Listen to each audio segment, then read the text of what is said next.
Oi, gente. Boa tarde. Ah, Guilherme entrou. Olá. Oi, Luciana. Tava aqui olhando as anotações. Oi.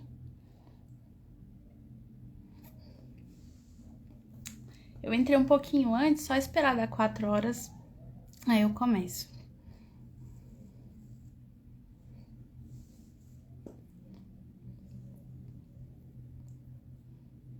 Deixa eu ver como é que é a cena aqui.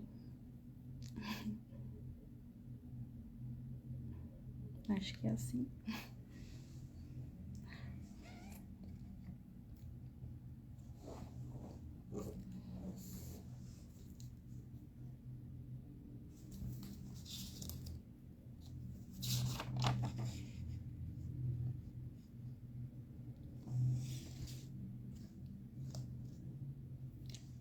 Oi, João. Boa tarde, gente. Obrigada aí por estarem aqui comigo.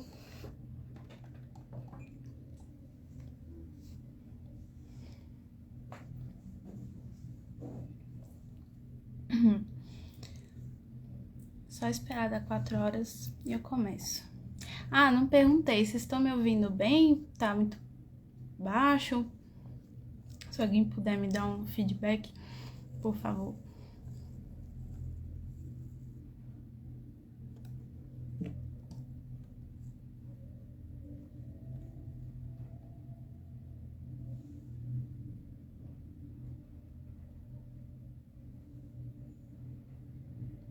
Ah, beleza, obrigada. Ótimo. Então tá bom. Bom, gente, boa tarde aí mais uma vez. Para quem não me conhece, eu sou Ana Flávia, sou psicóloga clínica, faço parte da equipe da Pragmática desde o comecinho aí, 2020, trabalhando com os grupos de estudo sobre PCP, comportamento verbal, enfim. E comecei a estudar ACT e RFT há um tempinho, agora tô terminando a formação em ACT, né, do IBAC, também comecei uma formação em RFT aplicada à clínica pelo Seconte. E essa minha fala de hoje vai ser muito baseada nesses estudos que eu tenho tido, nas discussões que eu tenho também conduzido ali nos grupos de estudos e reflexões aí que eu tenho tido com os colegas. Então, longe de esgotar essa discussão, né? O meu objetivo é só trazer mais questões aí pra gente pensar, abrir possibilidades e, né, interagir com vocês. Quem quiser participar aí, fica à vontade para colocar suas contribuições, enfim. A ideia é mais bater um papo mesmo. Bom, para começar, tava aqui pensando, né, como que eu iria começar essa live. E aí eu comecei a pensar sobre o processo de eu me preparar para essa live, né? E aí eu me observei, e aí já, né, comentando um pouquinho de atenção plena e tal, me observei fazendo muito um exercício de tradução, digamos assim. Então eu me percebi lendo o texto sobre ACT e tentando traduzir aí para o behaviorês, né, digamos assim. E aí eu comecei a pensar até sobre esse comportamento. E aí a gente já entra no primeiro ponto aí, que é a filosofia, né, por trás da psicoterapia comportamental pragmática e da terapia de aceitação e compromisso. A PCP, né, psicoterapia comportamental pragmática, ela é baseada na análise do comportamento e no behaviorismo radical, né, que é a filosofia por trás dessa ciência. Já a terapia de aceitação e compromisso, ela é baseada no contextualismo funcional. E aí a gente já entra na primeira polêmica, né? Que qual seria a diferença entre os dois? A sensação que eu tenho, quanto mais eu leio sobre o assunto, e aí vocês me contam se vocês concordam ou não, se faz sentido, é que a diferença é que o contextualismo funcional, ele vai se debruçar um pouco mais sobre as discussões mais contemporâneas de comportamento verbal.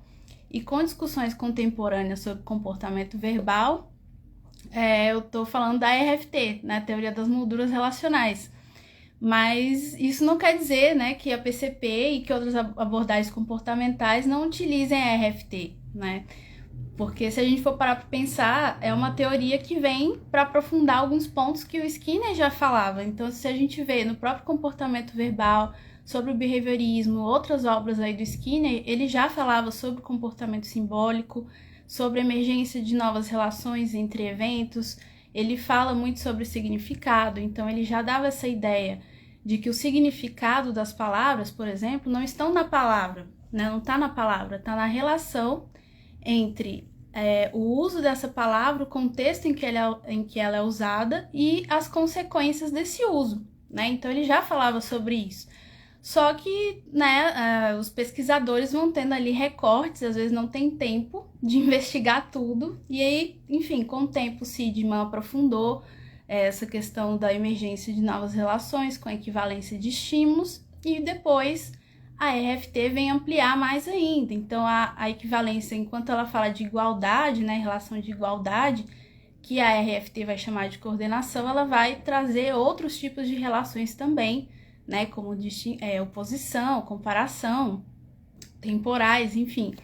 Então é só um aprofundamento do que já era discutido. E aí é bem o que o Gui colocou, existe, né? Na nossa perspectiva, né, é difícil ver uma diferença, mas é mais uma diferença aí de nomenclatura, talvez, né? E enfim, não sei o que vocês acham sobre isso. Acho que o Gui e a gente pensa a mesma coisa. Que não existe uma diferença, é mais uma questão de nomenclatura e com base nessas discussões mais modernas aí de comportamento verbal, mas na prática, enfim, Skinner já falava sobre isso, só que no âmbito mais teórico também. Isso é importante ressaltar, né? Que posteriormente isso foi testado em pesquisas experimentais, enfim, pesquisa básica aplicada, e esse conhecimento foi sendo desenvolvido. Um outro ponto em comum aí entre PCP e ACT, que é importante a gente ressaltar, é a questão do pragmatismo, né? E pragmatismo em que sentido? Né? Primeiro, no critério de verdade pela utilidade. Então, uma análise funcional vai ser verdadeira enquanto a gente observar que, de fato, aquela consequência está mantendo aquele comportamento que a gente analisou naquele contexto. Então, a análise vai ser verdadeira a depender do contexto.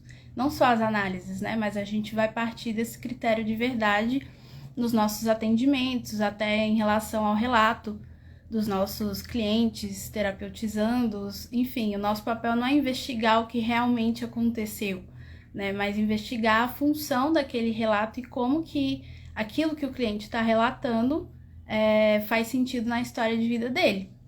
Né? Eu tive um professor que uma vez falou, né, que a gente não é policial, não é nosso papel ficar investigando a verdade dos fatos, mas como esses fatos ocorrem para aquela pessoa e como que ela fala sobre eles para a gente, inclusive.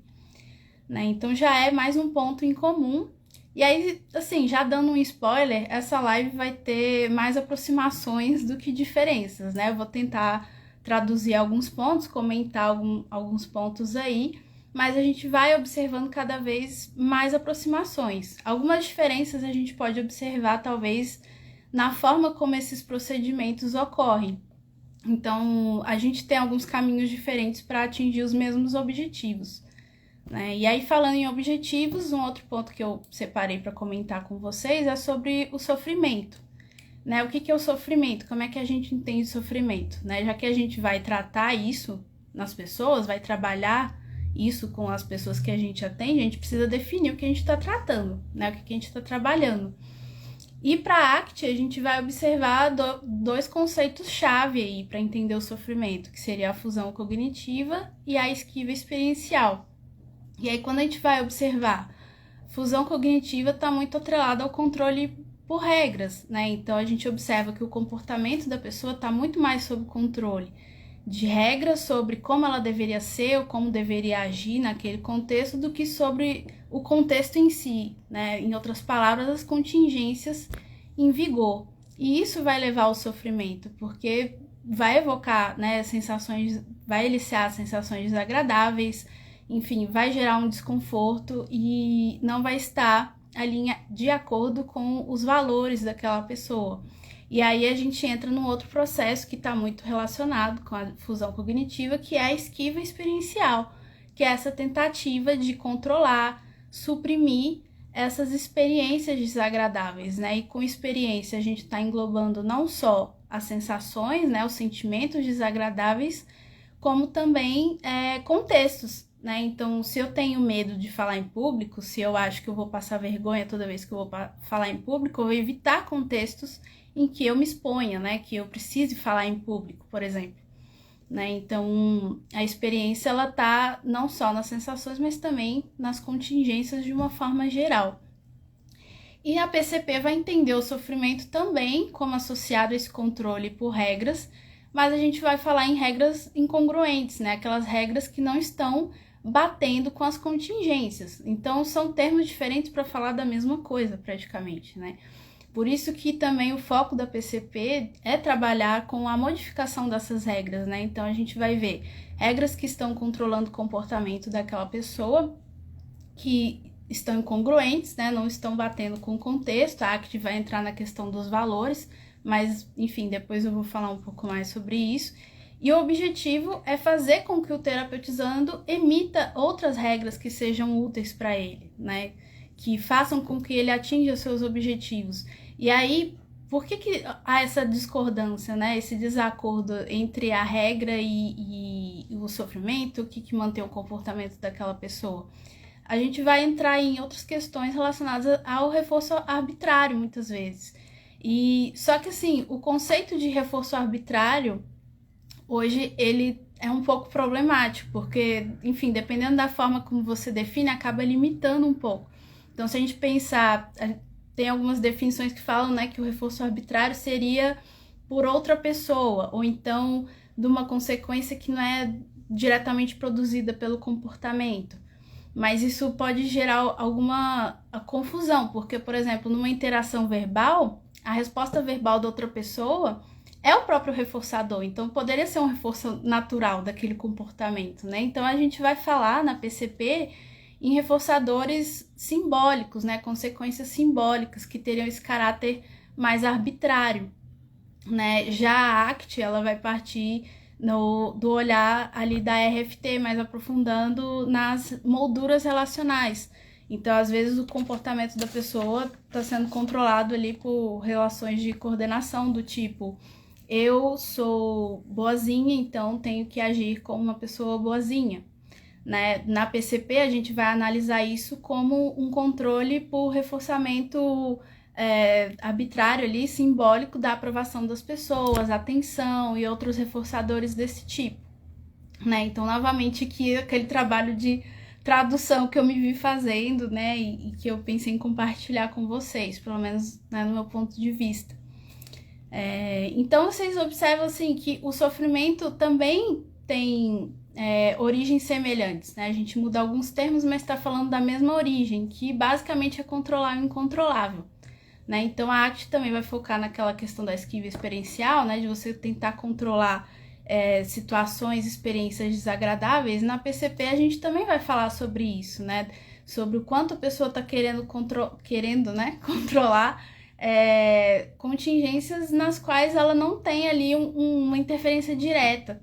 Então, às vezes, enquanto ela tenta controlar o comportamento de outra pessoa ou algum evento incontrolável, como, por exemplo, né, uma condição, uma doença, enfim, algum desastre que aconteceu, que ela não tem controle sobre aquilo, ela deixa de controlar outros eventos pelos quais ela de fato teria controle. Então, algumas questões da sua própria vida, decisões que poderiam ser tomadas estão sendo adiadas.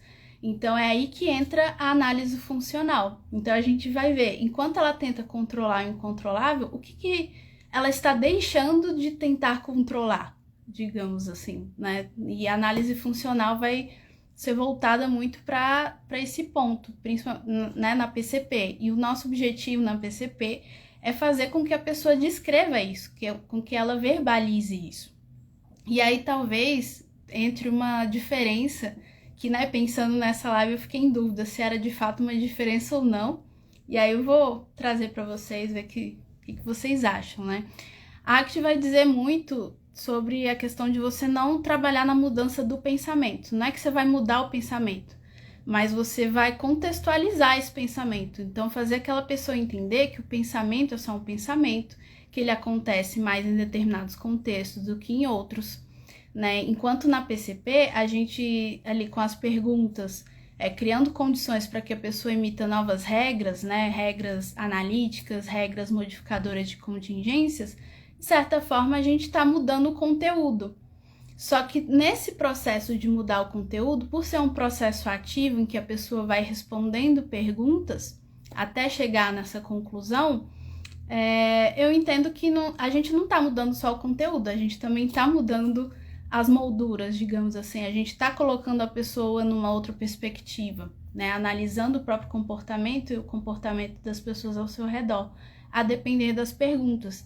E aí é um ponto interessante que a ACT traz também, que a interação terapêutica, ela pode, por si só, já ter esse caráter de promover a desfusão, né? Não, às vezes, não é uma técnica específica, mas a forma como você pergunta, você já pode ir conduzindo para esse processo de desfusão, quando você convida a pessoa a refletir sobre outra perspectiva, né? E se fosse a sua filha, se fosse a sua amiga, se fosse fulana, se você estivesse no lugar de outra pessoa, né? Dependendo de como você pergunta isso, você já está promovendo essa mudança de perspectiva, e na PCP a gente também faz isso, né? E aí a gente entra num outro ponto aí de semelhança, diferença, que seria o uso de metáforas, né?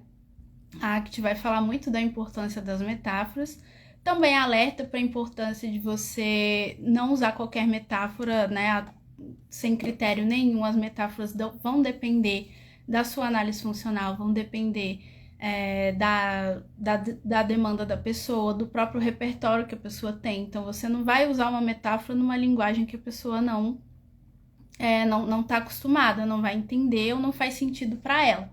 Né? Tudo isso vai depender da sua própria sensibilidade às contingências, né? Enquanto terapeuta.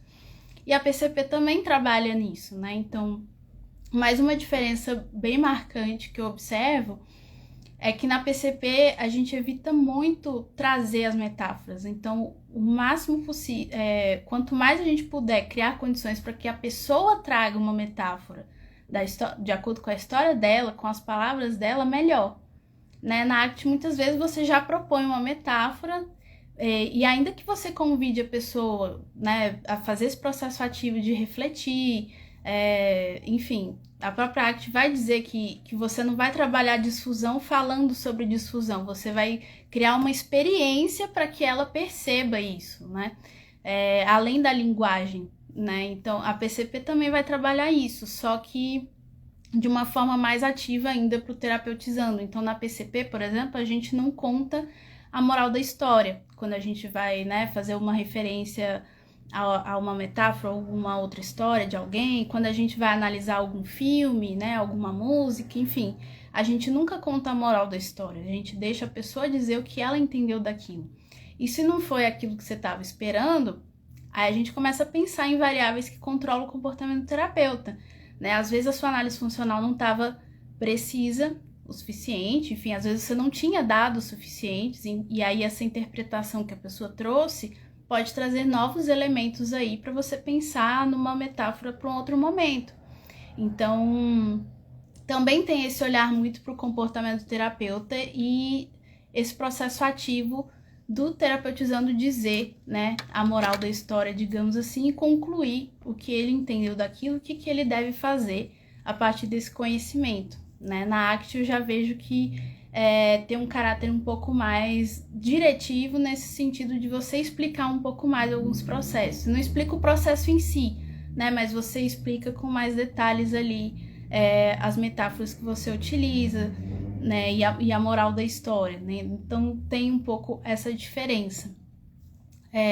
Pensando em termos técnicos também, a PCP ela tem uma base skinneriana aí muito forte, que nem eu falei, né, com base no comportamento verbal do Skinner, e a gente vai usar um conceito de estimulação suplementar que o Skinner coloca, enfim, e aí entra na parte de solução de problemas também, né? Então, o problema, na visão da análise do comportamento, basicamente uma situação na qual você não está encontrando um reforçador, digamos assim, né? E aí você precisa de uma estimulação suplementar, você precisa enriquecer o ambiente para que as respostas de solução do problema sejam mais prováveis de ocorrer, né? Então, as perguntas na PCP, elas têm muito essa função, enriquecer o ambiente para aumentar a probabilidade do terapeutizando analisar o próprio comportamento e o comportamento de outras pessoas, né? Então, as perguntas, elas têm esse papel muito mais central do que as metáforas para PCP, eu diria, né? Pelo menos é a impressão que eu tenho tido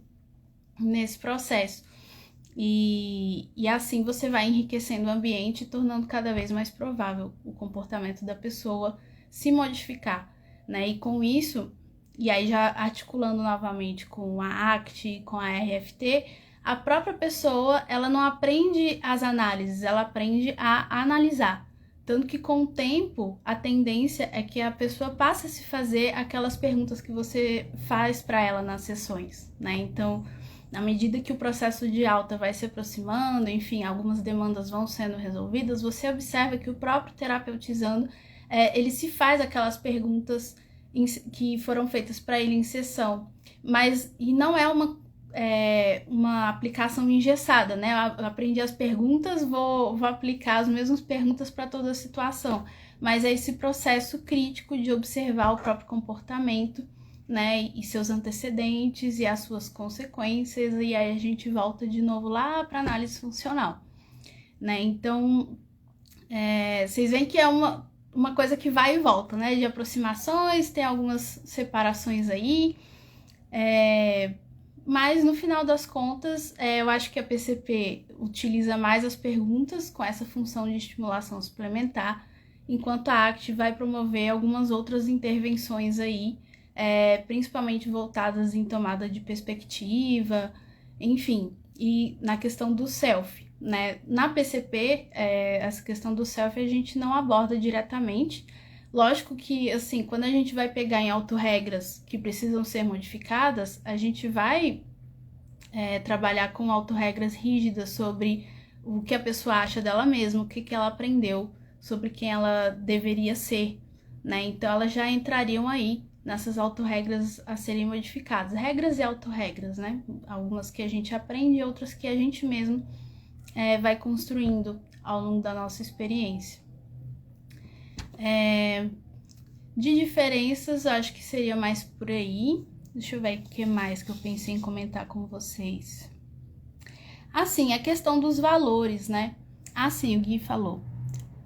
Uma coisa que talvez seja legal de diferenciar é que a ACT usa a ideia de que alterar relações verbais só com relações verbais é difícil, por isso o caráter experiencial.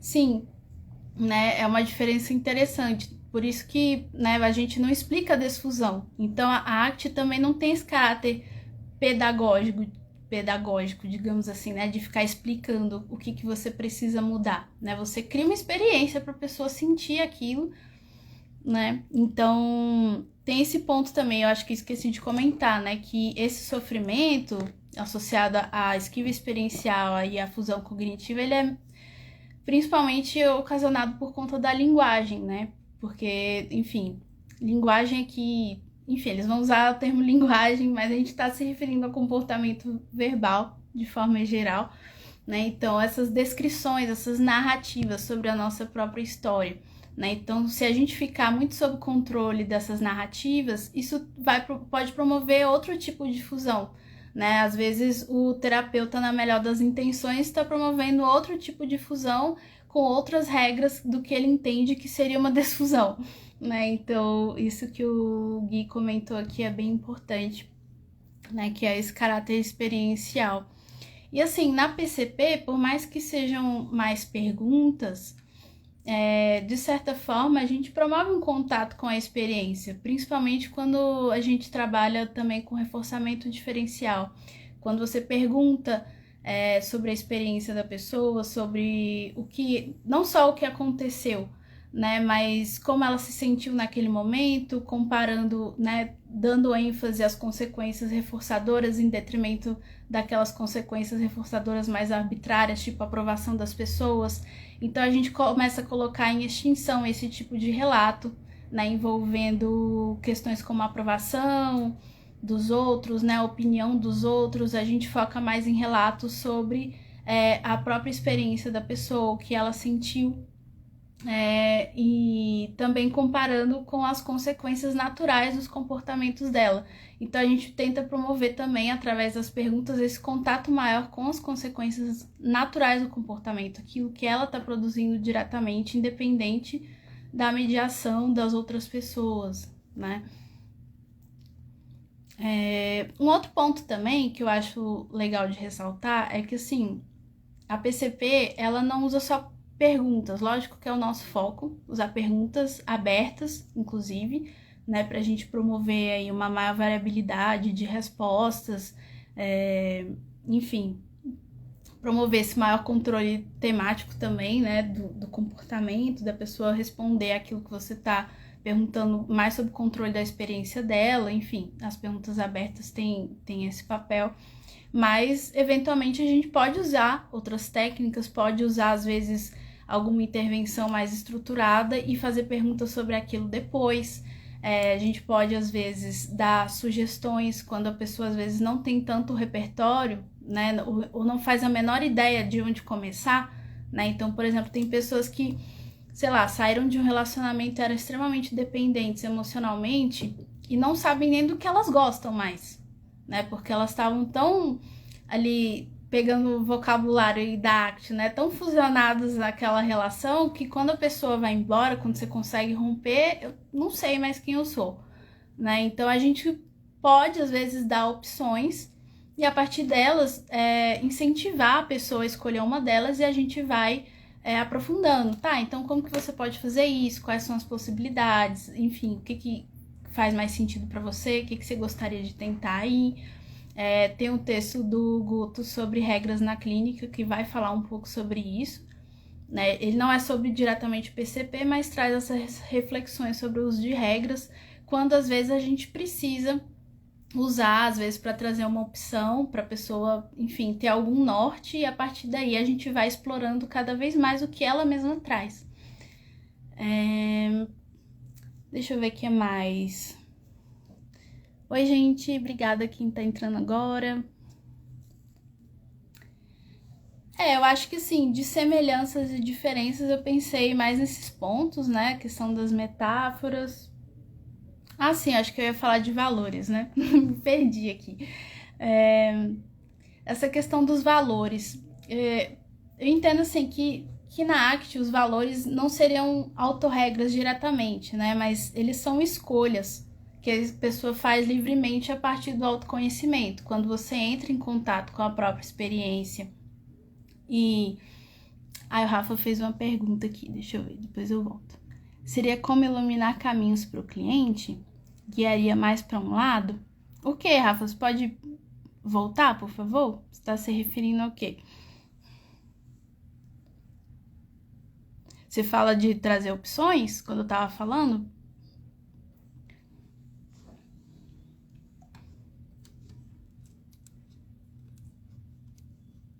Acho que seria nessa parte, né? Quando eu tava falando de, às vezes, a gente apresentar opções, né?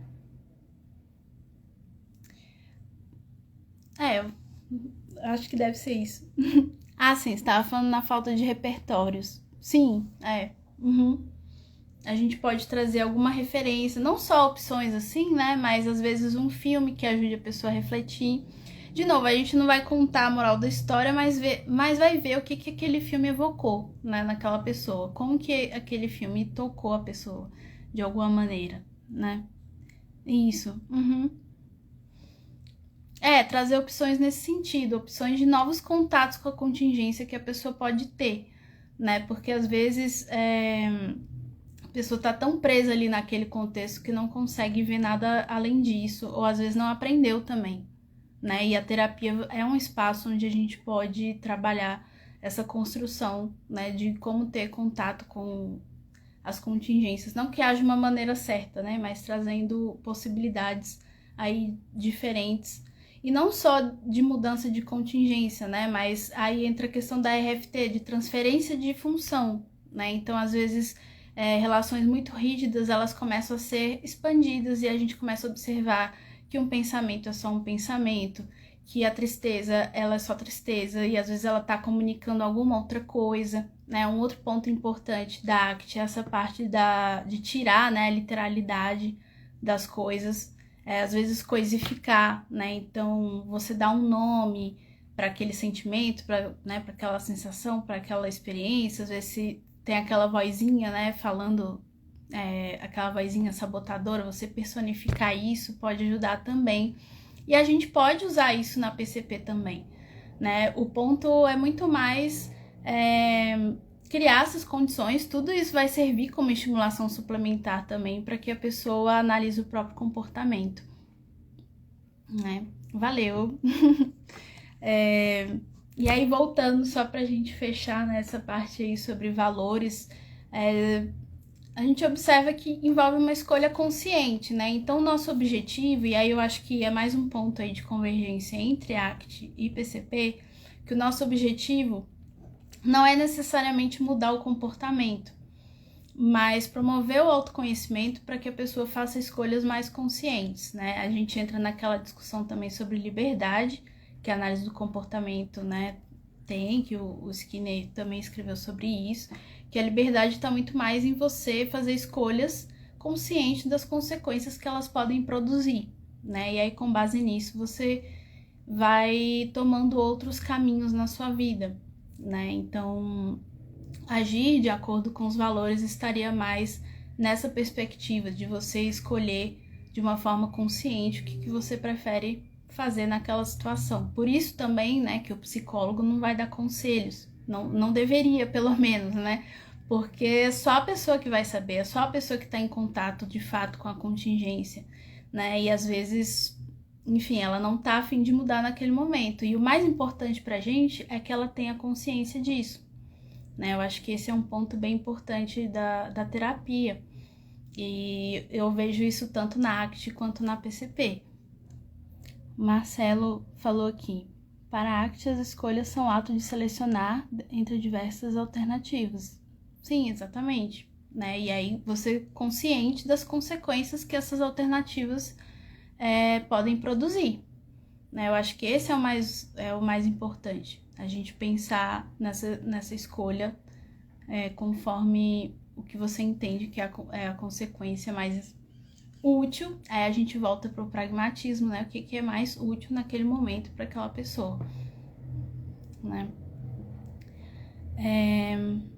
Deixa eu ver. Acho que era por aí. Alguém tem mais alguma colocação? Gostaria de falar alguma coisa? Deixa eu ver se teve alguma coisa aqui que eu pulei.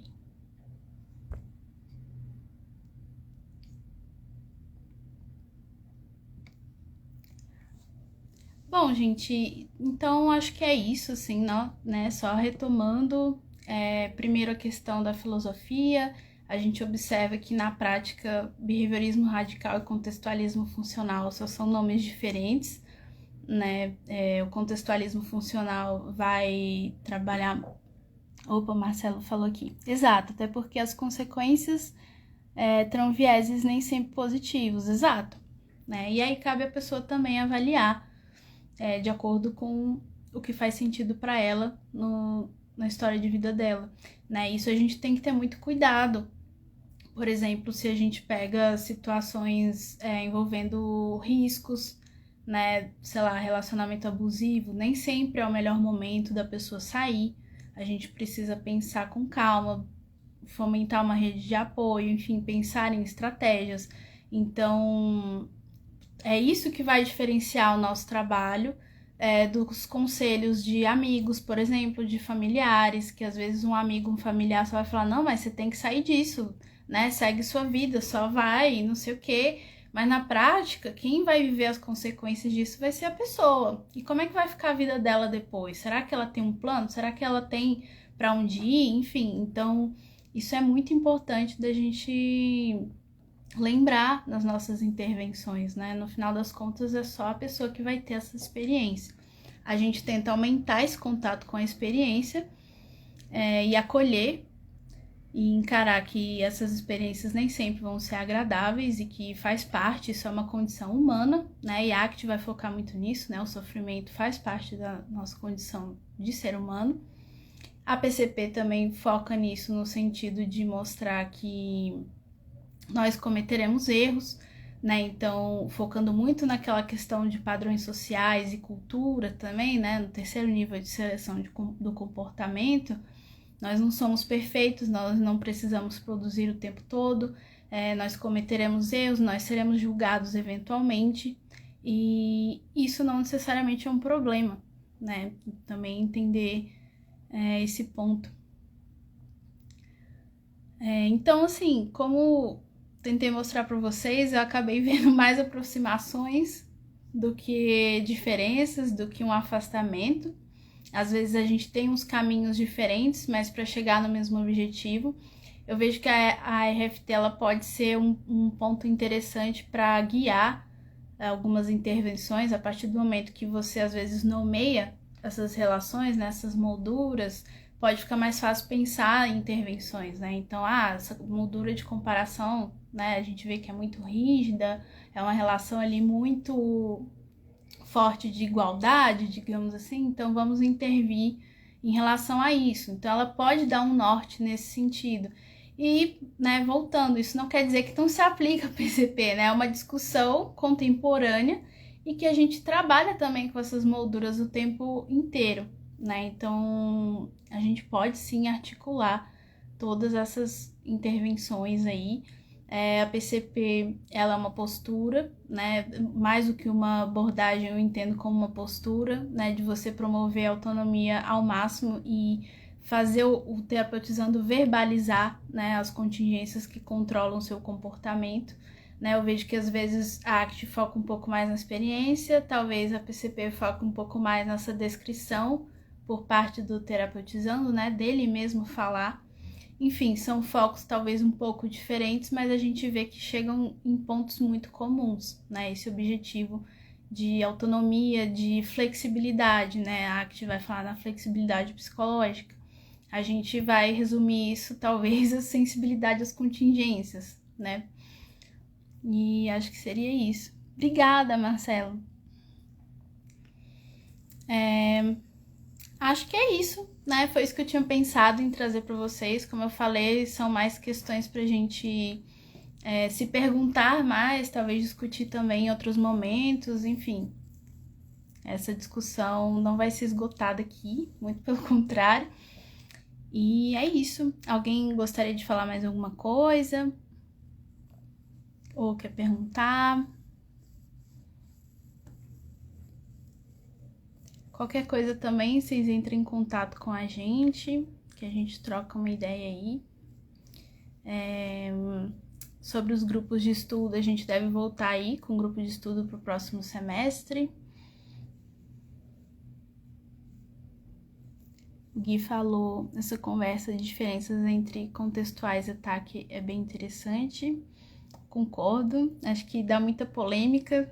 Acabei nem entrando muito em polêmica, porque no final das contas eu vi muita aproximação, mas é isso. Obrigada, Rafa. Obrigada a todo mundo que parou esse tempinho para acompanhar essa live. Agradeço demais a atenção de vocês, na audiência. No mais é isso, sigo aí à disposição para qualquer outra dúvida. E a gente se encontra aí em outros momentos. Valeu demais, gente. Alguém quer falar mais alguma coisa? Só esperar mais um tempinho.